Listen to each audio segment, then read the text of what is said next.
Hi folks, welcome to the video.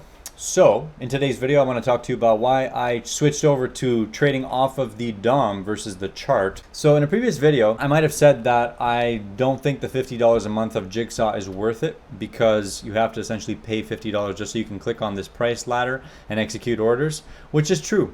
But I recently realized that for scalping, I would argue that the DOM is actually a much better choice for scalping than a chart. And I'll tell you why. Because charts kind of break when they go to really short-term time frames. So if I bring this thing to a 30-second time frame, when the market is kind of range bound, you kind of don't really get a great idea of what's happening. If you're gonna really zoom in and look at those short time frames, you might as well just look at the DOM itself at that point, because the DOM is a time frame of its own. I prefer to keep this chart on a 2-minute or 5-minute chart and basically focus on the DOM majority of the time. So look at this. When I go onto this chart and I put in orders, so let's just say for the sake of this, I want to hit into the market, right? So right now I'm long at this price, but I want to compare with you real quick the visual design of what it looks like to be long on a chart versus long off the DOM. So you can see here now that I entered a position, this DOM got activated.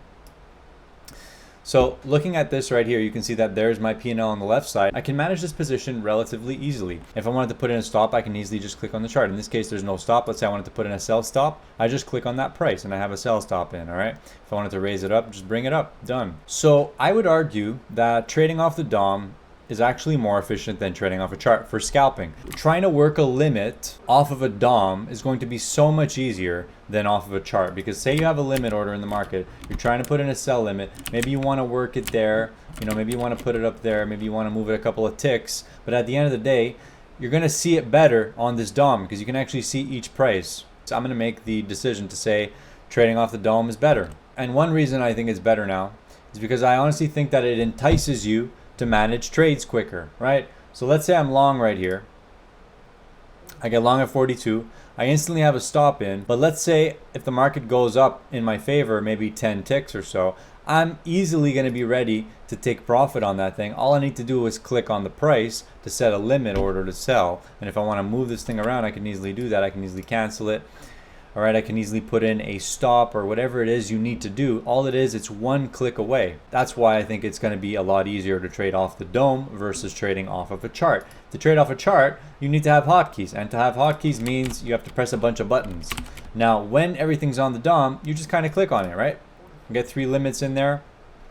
Get a couple of stops, they're automatically placed. If I need to move the stop up, I can do 2 things. I can either go down and drag it up, or I can set a stop right here automatically and just click and create a new stop. So that's going to be,